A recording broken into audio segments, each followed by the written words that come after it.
Hi, my name is Greg Alshin, and I'd like to talk to you about how inclusion inspires innovation. Before we begin, in the spirit of reconciliation, I acknowledge the traditional custodians of country throughout Australia and their connections to land, sea, and community. I pay my respect to their elders past and present and extend that respect to all Aboriginal and Torres Strait Islander peoples today. Let's talk about equal access for all. It's a simple equation that accessibility plus usability equals equal access. Our purpose as educators is to provide equal access. We want to provide useful, engaging learning resources and experiences that change how all of our learners feel, think and act.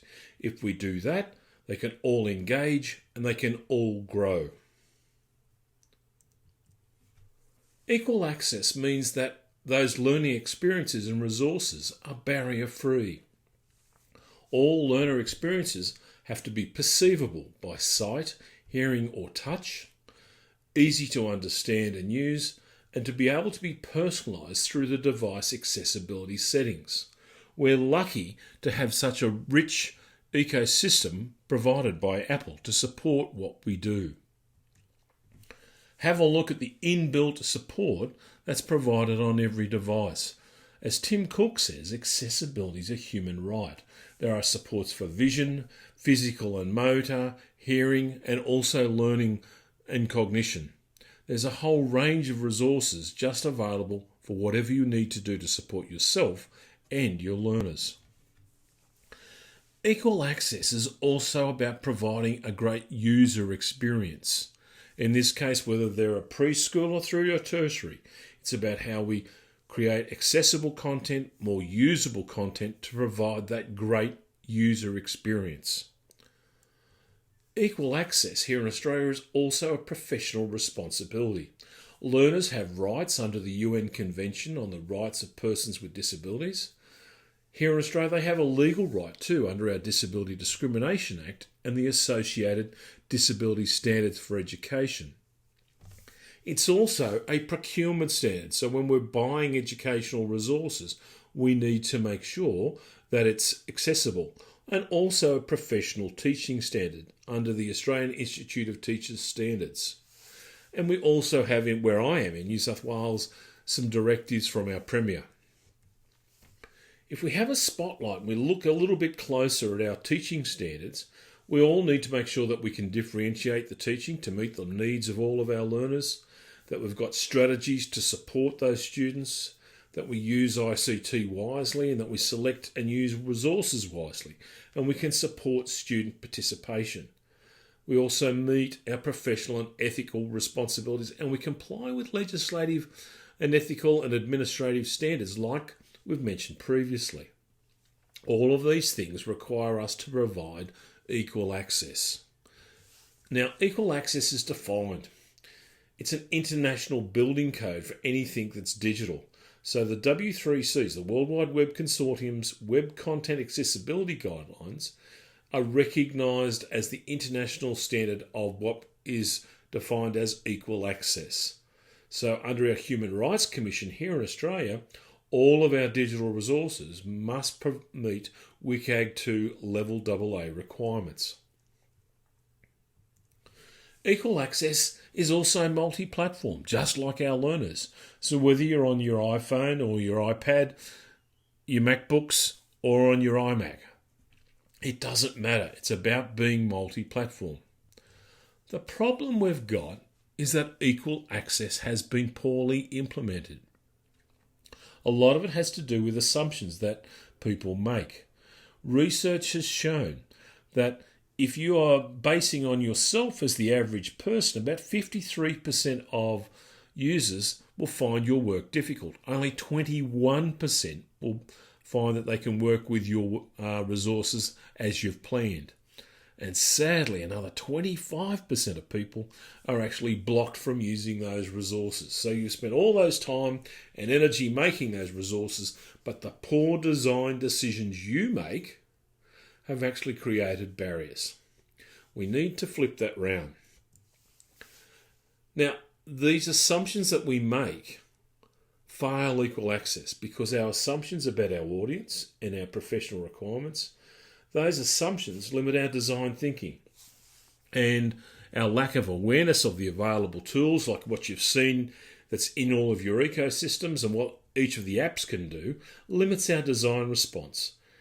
And sadly, our quality assurance on accessibility is poor. A lot of the times we see it as a post-design compliance requirement if we do it or if we do it at all.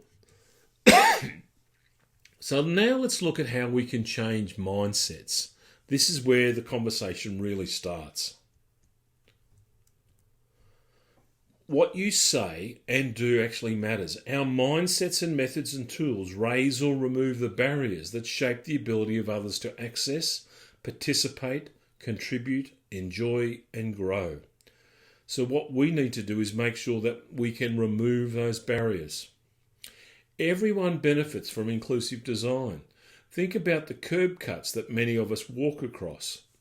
That simple, easy design has enabled not only people with a physical disability to get across the road easily and independently, it supported a whole range of other users. It could be parents with strollers, it could be work people with a trolley, it could be somebody on a skateboard or a push bike. It could be a whole range of reasons. But inclusion also inspires innovation. Think about the design of your modern vehicles. Nowadays, we have seats that go backwards and forwards on rails that automatically cater for different leg length and arm length. Same as the squab adjustment. It's not a fixed seat. It's not a fixed size that one fits all. The same with the controls of the steering wheel. It comes in and out, up and down. So we can cater for that diversity by good thinking up front. Just as the Microsoft game controller also supports students and learners with a disability. One of my favourites is the OXO Easy Grip. Think about it, that nice, soft, easy grip. Really, really important for users with fine motor control problems or carpal tunnel or a whole range of things. But we've all benefited from that. The same with a door lever in a D shape, because that lever means we can use a whole range of different ways to control it rather than a door knob, which then creates issues if you've got carpal tunnel or other motor issues. And finally, my beloved iPhone. I couldn't survive without it. The inbuilt accessibility features in there make a huge difference, and that inclusion inspires innovation. Part of the mindset we've got to get into is that everyone's unique and that no one is average. Think about the differences we have in our physical characteristics such as height, our weight, our reach, our torso, shoulders, chest, waist, hips and legs. I'm a chocoholic, I admit it. So, yes, my waist might be a little bit above average. I know that my leg length is a little bit below average. Now think about what it's like from a cognitive perspective. What's your memory, your language, your knowledge, your reading ability, your vocab, your level of curiosity, your perceptual capabilities, your cognition and your interest? Well, guess what? Yes, I'm a chocoholic. I'm also a whiskey aficionado. My knowledge and vocab and curiosity about all of those things might be high, might be above average. If you're asking me about quadratic equations, well, it would be below average. But even on a topic where I am really interested, the issue might be how I engage with that content on a Monday morning compared to a Friday afternoon could be completely different. The other thing is that everyone encounters barriers. The simple equation we use nowadays is that disability equals impairment plus barriers. There are people, such as myself, who have a permanent disability or permanent impairment. My left eye is a prosthesis. My right eye, I'm legally blind. There are other people who will have a temporary impairment, like a cataract. There are others where sunlight or other issues will create a situational impairment. And if any of us have been in a noisy pub, yes, we have situationally experienced the problems with hearing difficulties. The impact of using this model is huge. Based on some US census data, there's about 26,000 people in the US that have a permanent loss of one arm. There are 13 million people that have a temporary loss of one arm through accident or injury. There's another 8 million people who, as a new parent, are trying to juggle a baby and do tasks around the house with one arm. Guess what? If we fix it for the 26,000, the people with the permanent impairment first, we benefit the 21 million. And that's the big thing. Rather than designing for this mythical average first and then people with a permanent disability last, we need to flip this round. Also, everyone will experience disability if we live long enough. The incidence of permanent disability increases with age. So depending upon your learning context, the broad numbers like here in Australia are roughly 1 in 5. That's about the same around the world. Below the age of 18, it's 1 in 9. We know as we get a little bit older, late 30s, early 40s, we start to see wear and tear in our body.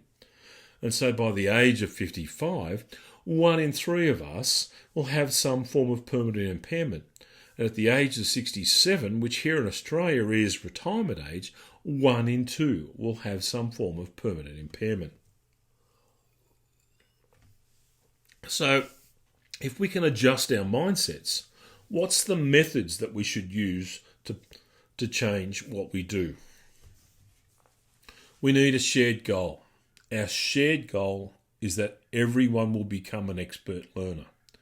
They will know how to access information, process meaning, express understanding, and reflect and respond. They should know how to personalise their learning devices so that they can leverage how they need to learn best. Just like you adjust your driving position, everybody should know how to adjust their learning position. First and foremost, we also include by design. Inclusion begins at the concept phase. We need to recognise that we are not our audience and that diversity is the norm, it's not the exception. We need to learn from diversity so that we can take in those requirements as we are creating our resources and experiences. And then, as we saw on that persona spectrum of permanent, temporary and situational impairments, when we solve for one, we can extend that to many. So equal access begins at our concept stage. So ask yourself a couple of questions. What's the purpose of what you're trying to do? How do you want people to feel, think and act? What are the potential barriers for users to achieve those goals? And how will you remove those barriers to how users perceive, understand and respond? It's a little bit like Wiggins and McTighe and backward mapping. You need to think about all these things. What will success look like for all of the learners from the start? Not as an afterthought. And what's your benchmarks of success? Well, your benchmark is that your learning resources or experiences afford dignity to all learners. And we're going to do that through removing barriers. My benchmark is that all learners will have independent access. It means that they can do it without assistance. That they've got equitable access. It's not going to take somebody else a little bit longer to do the task. Oh, no, you need to go and get those special resources or go down to that room or do whatever. Or we've got to make you a special copy. No. It's about equitable access. And that participation and growth of all learners, with or without a disability, is expected and natural. And that all of our learners will have a sense of satisfaction. They feel safe, they feel engaged, they feel connected and at ease. We want all of those things. Now, safety, at ease, engaged, connected, they're all the things that are really important to engender good quality learning. So what's our tools and techniques that we can use in this? Well, there's a stack of them. across all of your devices. Yes, you can use all the wonderful inbuilt features that are on your iOS and macOS devices like iMovie and GarageBand and podcasts, pages, keynote, numbers. But you can also use great apps such as Word and PowerPoint and Excel and Microsoft Teams. You can use a whole range of different tools. It's just how you use them that is absolutely crucial to think about. What I want to do now is just focus on one part of the conversation, and I'd like to focus on text strategies. There are 7 simple steps that we can do. 1 is write in a clear and concise manner. Legibility is the key, so look at your font choice, the size and the colour and the spacing, line spacing you're using. Also, use proper headings and paragraph styles. Create links that are in context. Use tables sparingly. In other words, don't use tables for layout. Only use it for data because it makes it harder for people who are using a screen reader like VoiceOver. Add accessibility descriptions to your images. And spelling, grammar, and accessibility check your resources before they leave your desktop. Finally, don't apply paper rules to digital documents.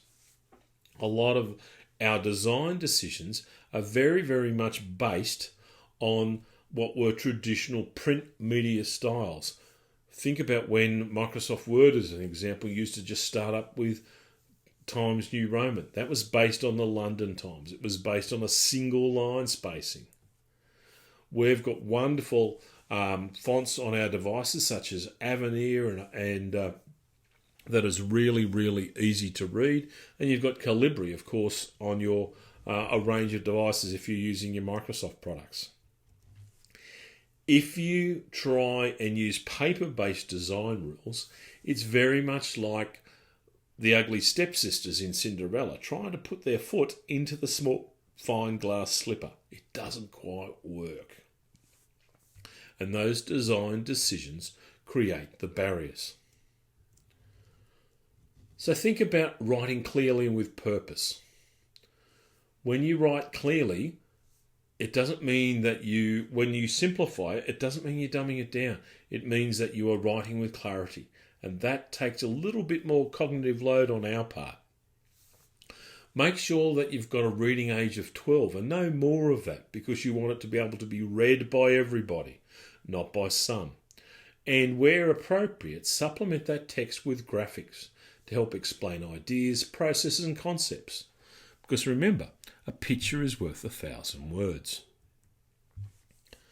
Use your proper paragraph styles. That structure and style is really important. Whenever you open up your documents, think about how headings 1, 2 and 3 really provide that structure. Now, why is that important? Because your inbuilt screen reader on your devices, such as VoiceOver, is looking for that information. So when you use a proper style, VoiceOver goes, right, heading 1, heading 2, heading 3. It has a little piece of code in the document, and what it does is it's then able to provide that to the screen reader, and the screen reader allows the student who is blind or who has low vision to understand the structure of the document, but also how to navigate. So the use of appropriate structure and styles is absolutely crucial. And yes, in a country such as Australia, our work is going to be left aligned. If it's in a country where your language is right aligned, yes, you would do that. Be a bit more generous with your font size. I prefer at least a 14 point for my text. A 1.3 to preferably a 1.5 line spacing for your paragraphs. Don't use capitals all the time. That slows people down. Same with italics. It's a sometimes food. Same with underlining and the same with bolding. Don't put everything in bold. On the screen, I've got a whole slab of text that's also been fully justified in bold, in caps, and it's very, very difficult to read. The full justification provides irregular spacing. That irregular spacing makes it harder to read. The single line spacing, because there's not enough space, between where one line finishes and the other line starts decreases our reading efficiency. When it's at 1.3, preferably 1.5, that extra line spacing makes it easier for us to discriminate between the lines and read quicker. And that's what we're after. Legibility and fonts. Choose a good, strong font, a good, strong colour. Remember, you've got students with a whole range of different abilities. Grey is not the new black. Choosing an appropriate font makes a huge difference. So on the screen I've got a variety of fonts. Nowadays on our high resolution devices like our iPad and our iPhone, I can use both serif and sans serif fonts. The real issue is it a generous font that's easy to read? And is the height of the lowercase x and where the crossbar on the T, is that nice and high? Because the higher that is, the more generous and easy it is for us to read the text. Headings and styles are absolutely crucial on all of your applications. So whether it's Apple Pages, Microsoft Word, Google Docs, it doesn't matter. Using those styles and structures are really, really important. Of course, you can go in and personalize those styles, but utilizing those styles supports students with blindness and low vision who are using a screen reader. It also makes the documents look far more professional. It's also really important to make sure that all your work is understandable without colour. About 8% of males have colour blindness, so ensure that any of your understanding is possible without colour. Use good, strong contrasting colours as well. On the screen I've got a small dialog box from a form.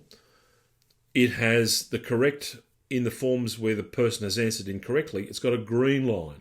Where it's got an incorrect answer, it's got a red line. Now the problem is, of course, if you've only got a red and you're red-green colourblind, you're not going to be able to see that. The addition of little ticks or crosses, that additional extra icons there, make a huge difference and support that understanding without colour, because even if they can't discriminate the colours, they can see the symbols.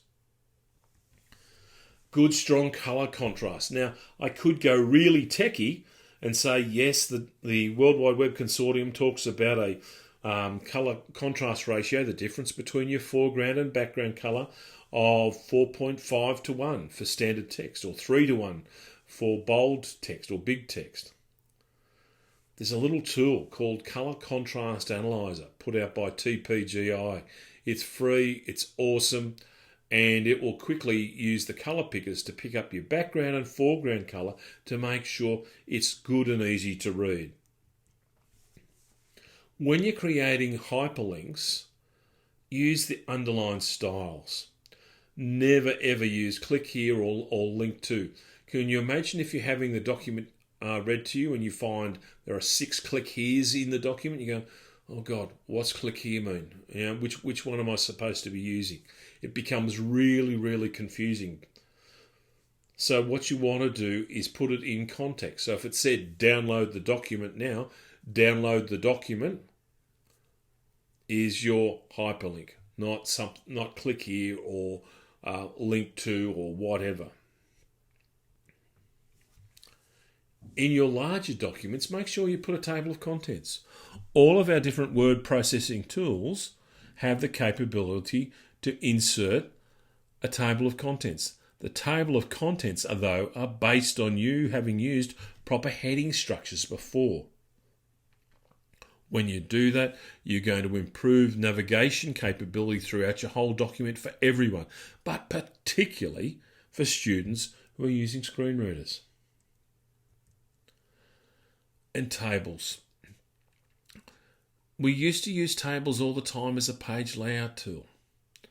I want you to think about what it's like for somebody who is using a screen reader. It will go table, 5 rows, 6 columns, row 1, cell 1, and start to read that out. The amount of cognitive load that a student with a vision impairment has got to go through just to get to the content, because we put the content into a table unnecessarily, makes it hard to learn. So think about your tab order. Only use your tables if it's going to be data and not just because of page layout. And if you've got a table, think about how you can simplify what that table looks like. Does it need to be one table, or can you simplify it and break it into two separate tables that are more user friendly? And that's the issue. Learn from Apple. Learn about how they design. Let's look at usability to create that great user experience. When we use images are powerful. Images are great because they help us to retain information 42% better. And we also know that the right image can trigger emotion, and emotion is important for learning. The trick is adding alt text to the images. So, how do I do that? Each of the tools has a range of ways of doing it. In Microsoft Word, all I've got to do is right-click it and go edit alt text. Any decorative images should be marked as decorative. Think about the context. Think about making sure that whatever you write is accurate and equivalent, and that it provides that context, and write simply. Think about it more like a tweet. So I've got a couple of examples. One is a piece of text as a graphic. The alt text for that one would be simple. The text that's in the graphic says Education Week 216. So I would write that as the alt text. The next graphic is a box of crayons from Crayola. Great piece of inclusive design from these guys. Why? Colours of the world. And you'll notice all the different skin tones. That box now has a lot more skin tone colours too. They've got a new one that's out. What's my alt text for that? Box of Crayola crayons, Colours of the World, with 32 different colours. I don't need to describe it any more than that. Now, it's also learning about images in context. On the left-hand side of the screen, we've got a piece of text which says, on the 26th of August 1975, Prime Minister Gough Whitlam handed a leasehold title to land at Duggaroo or Wahi Creek to Vincent Lingari, a representative of the Gurindji. And on the right-hand side is a image of Gough Whitlam, who was the Prime Minister, pouring that sand into Vincent Lingari's hand. Now, how do I do alt text for that? Let's think about that. That's really simple. The information's already on the left-hand side. Hypothetically, I could just mark that as decorative. Or I could just put as some text, Gough Whitlam pouring sand into Vincent Lingari's hand as a symbolic handover of the land. Either would be correct. It's about what's appropriate for the situation. It's always about the context. And charts and graphs, think about it. State whether it's a pie chart or a bar chart or a line chart. Give them the title. Give them what the general detail of that chart is about. And for more complex images, you might need to state where the additional detail can be found. All of the things that I've shown you today are all simple design decisions that you can make, irrespective of what tools you're using. Now, whilst we're focused on using text-based documents, think about it from creating a podcast. Where have I created not the headings but the chapters in there so that people can jump to the information?